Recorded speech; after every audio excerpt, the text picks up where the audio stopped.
आइए आज सुनते हैं शनि प्रदोष व्रत की कथा। शनि प्रदोष का व्रत यह शनिवार के दिन अगर पड़ता है तो इसे शनि प्रदोष व्रत के नाम से जाना जाता है। इस व्रत को करने से या कथा श्रवण करने से पुत्र रत्न की प्राप्ति होती है तथा सभी प्रकार के सुख और समृद्धि की प्राप्ति होती है। प्रदोष व्रत में भगवान शिव माता पार्वती का पूजन किया जाता है। प्रदोष काल के समय में प्रदोष काल का समय यह सूर्यास्त से 72 मिनट पहले और सूर्यास्त के 72 मिनट बाद का समय यह प्रदोष काल का समय होता है। इस दौरान भगवान शिव माता पार्वती का पूजन किया जाता है। इससे सभी प्रकार के सुख और समृद्धि की प्राप्ति होती है। इसे त्रयोदशी व्रत भी कहते हैं। तो आइए सुनते हैं शनि प्रदोष व्रत की कथा। तो बोलिए प्रेम से भगवान भोलेनाथ की जय, माता पार्वती की जय। बहुत समय पहले की बात है कि एक नगर में एक सेठ रहता था जो कि धन और दौलत से परिपूर्ण था, वैभव से संपन्न था। वह अत्यंत दयालु भी था। उसके यहाँ से कभी भी कोई खाली हाथ नहीं लौटता था। वह सभी को जी भरकर दान और दक्षिणा दिया करता था। लेकिन दूसरों को सुखी देखने वाले सेठ और उसकी पत्नी स्वयं काफी दुखी थे। दुख का कारण यह था कि उनके पास उनकी कोई संतान ना थी। इस कारण से वह दोनों बहुत ही दुखी रहते थे। फिर उन्होंने एक दिन तीर्थ यात्रा पर जाने का निश्चय किया और अपने कामकाज सेवकों को सौंपकर वहां से चल पड़े। अभी वे नगर के बाहर ही निकले थे कि उन्हें एक विशाल वृक्ष के नीचे समाधि में बैठे हुए एक तेजस्वी साधु दिखाई पड़े। दोनों ने सोचा कि साधु महाराज से आशीर्वाद लेकर आगे की यात्रा शुरू की जाए। पति और पत्नी दोनों समाधि लीन साधु के सामने हाथ जोड़कर बैठ गए और उनकी समाधि टूटने की प्रतीक्षा करने लगे। सुबह से शाम हो गई और शाम से फिर रात हो गई, लेकिन साधु की समाधि नहीं टूटी। मगर सेठ और सेठ की पत्नी बड़े ही धैर्य के साथ हाथ जोड़े वहां पर बैठे रह गए।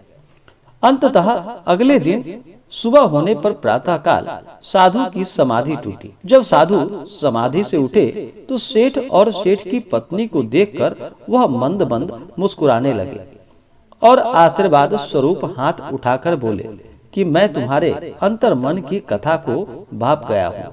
हे वत्स, मैं तुम्हारे धैर्य और भक्ति भाव से अत्यंत प्रसन्न हूँ। साधु ने संतान प्राप्ति के लिए उन्हें शनि प्रदोष व्रत करने की विधि समझाई और भगवान शंकर भगवान भोलेनाथ को प्रसन्न करने के लिए निम्न प्रकार से वंदना भी बताई, जो इस प्रकार से भगवान को प्रसन्न करे कि हे रुद्रदेव शिव आपको नमस्कार है, हे शिव शंकर जगत गुरु आपको नमस्कार है, हे नीलकंठ सुर आपको नमस्कार है, शशि मौली चंद्र सुख आपको नमस्कार है, हे उमाकांत सुधि आपको नमस्कार है, हे उग्रत्व रूप मन आपको नमस्कार है, हे ईशान प्रभु आपको नमस्कार है, हे विश्वेश्वर प्रभु शिव आपको नमस्कार है। और फिर बता करके वहां से दोनों सेठ और सेठ की पत्नी चल पड़े और तीर्थ यात्रा के बाद दोनों वापस घर लौटे और जिस प्रकार साधु ने उन्हें विधि बताई थी प्रदोष व्रत करने की, उसी प्रकार से उन्होंने नियम पूर्वक शनि प्रदोष का व्रत किया। और फिर कालांतर सेठ और सेठ की पत्नी को एक सुंदर पुत्र रत्न की प्राप्ति हुई। शनि प्रदोष व्रत के प्रभाव से उनके यहाँ छाया हुआ अंधकार लुप्त हो गया और दोनों फिर आनंद पूर्वक रहने लगे। तो बोलिए प्रेम से भगवान भोलेनाथ की जय, माता पार्वती की जय। इस बार प्रदोष का व्रत 18 सितंबर 2021 दिन शनिवार को किया जा रहा है। प्रदोष का व्रत त्रयोदशी तिथि को रखा जाता है और प्रदोष काल जिस समय होता है उस समय भगवान का पूजन किया जाता है। तो त्रयोदशी तिथि प्रारंभ समय 18 सितंबर 2021 दिन शनिवार सुबह 6:56 और त्रयोदशी तिथि की समाप्ति होगी 19 सितंबर 2021 दिन रविवार सुबह 6:01 और प्रदोष व्रत का पारण अगले दिन जा करके सूर्योदय के बाद प्रदोष व्रत का पारण किया जाता है। जो भी जातक प्रदोष का व्रत करते हैं उन्हें चाहिए कि प्रदोष व्रत के लिए इस दिन सुबह ब्रह्म मुहूर्त में उठ करके अपने सभी नित्य क्रियाओं से निवृत्त हो करके गंगा नदी में या घर के जल में ही थोड़ा सा गंगा जल मिला करके स्नान करना चाहिए। शुद्ध वस्त्र धारण करके और फिर मन में संकल्प लेना चाहिए कि हे भगवान शिव, माता पार्वती, आज मैं आपके प्रदोष का व्रत करने जा रही हूँ या करने जा रहा हूँ। प्रदोष का व्रत कोई भी रख सकता है। इस प्रकार से भगवान से प्रार्थना करनी चाहिए, मन में संकल्प लेना चाहिए। आपके मन में जो भी इच्छा हो, जो भी कामना हो, वह प्रभु से कहनी चाहिए। और इस दिन पूजन के लिए दिन भर व्रत उपवास रहते हुए अगर 2 समय पूजन करे तो यह बहुत ही लाभकारी होता है, सुबह और शाम के वक्त। विशेष करके प्रदोष व्रत में प्रदोष काल के समय में पूजन करना चाहिए। प्रदोष काल का समय सूर्यास्त से 72 मिनट पहले और 72 मिनट बाद का समय यह प्रदोष काल का समय होता है। इसी दौरान भगवान शिव, माता पार्वती और जब भी भगवान शिव का पूजन किया जाता है तो साथ में शिव परिवार का भी पूजन किया जाता है। तो सबसे पहले इस दिन भगवान गणेश का पूजन करना चाहिए। उसके बाद भगवान शिव के और अन्य सदस्य परिवार का पूजन करना चाहिए, जैसे कि नंदी, श्रृंगी, भृंगी, कार्तिकेय, माता पार्वती और फिर भगवान भोलेनाथ का पूजन करना चाहिए।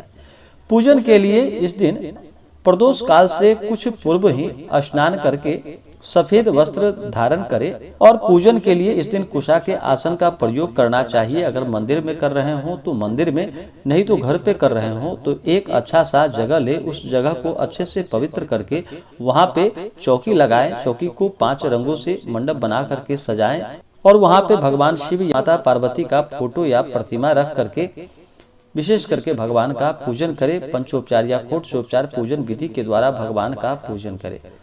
भगवान भोलेनाथ ही एक ऐसे देव हैं जो कि अपने भक्तों के ऊपर थोड़े से जल से ही प्रसन्न हो जाते हैं और अपना कृपा बरसाते हैं।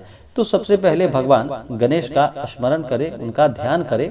भगवान गणेश का पूजन करने के बाद फिर अगर कलश बिठा रहे हो तो कलश पूजन करें और फिर शिव के परिवार का पूजन करें। नंदी, श्रृंगी, भृंगी, कार्तिकेय का पूजन करें। इसके बाद माता पार्वती का पूजन करें। माता पार्वती को जल चढ़ाएं, उन्हें वस्त्र चढ़ाएं। महिलाएं माता को सिंदूर चढ़ाएं, पुरुष माता पार्वती को चंदन चढ़ाएं। अक्षत, चंदन, पुष्पों की माला अर्पित करें। धूप और दीप दिखाएं। अपने सामर्थ्य के अनुसार उन्हें नैवेद्य अर्पित करें। पुंगी फल तांबूल अर्पित करें। द्रव्य और दक्षिणा चढ़ाएं। इसके बाद भगवान शिव का पूजन करें। भगवान शिव का जल से उनका अभिषेक करें। पंचामृत से अभिषेक करें। शुद्ध गंगा जल भगवान शिव के ऊपर अर्पित करें। उसके बाद भगवान को वस्त्र अर्पित करें। भगवान भोलेनाथ को सफेद वस्त्र चढ़ाया जाता है, तो को सफेद वस्त्र चढ़ाएं। उसके बाद भगवान को यज्ञोपवीत अर्पित करें। उसके बाद अक्षत, चंदन, पुष्पों की माला भगवान शिव को अर्पित करें। भगवान के ऊपर जब अक्षत चढ़ाते हैं तो अक्षत को थोड़ा सा गीला करके ही चढ़ाना चाहिए, सूखा अक्षत नहीं चढ़ाया जाता, इस बात का ध्यान रखें। तो अक्षत चढ़ाएं, चंदन, पुष्पों की माला अर्पित करें। भगवान को बेलपत्र अति प्रिय है, तो भगवान भोलेनाथ को बेलपत्र चढ़ाए। 3 पत्तों वाला बेलपत्र पे अगर राम का नाम लिख लेते हैं तो यह ज्यादा ही लाभकारी होता है। बेलपत्र चढ़ाने से 3 जन्मों के पाप भी नष्ट हो जाते हैं। बेलपत्र चढ़ाते समय इस मंत्र का प्रयोग करें तो यह बहुत ही लाभकारी होगा। ओम त्रिदलम त्रिगुणाकारम त्रिनेत्रम च त्रिधायुधम त्रिजन्म पाप संहारम बिल्वपत्रम शिवार्पणम। इस मंत्र के द्वारा भगवान शिव को बिल्वपत्र अर्पित करें। भगवान को भांग, धतूरा, शमीपत्र आदि अर्पित करें। उसके बाद धूप और दीप दिखाएं। अनेक प्रकार का नैवेद्य अपने श्रद्धा और सामर्थ्य के अनुसार अर्पित करें।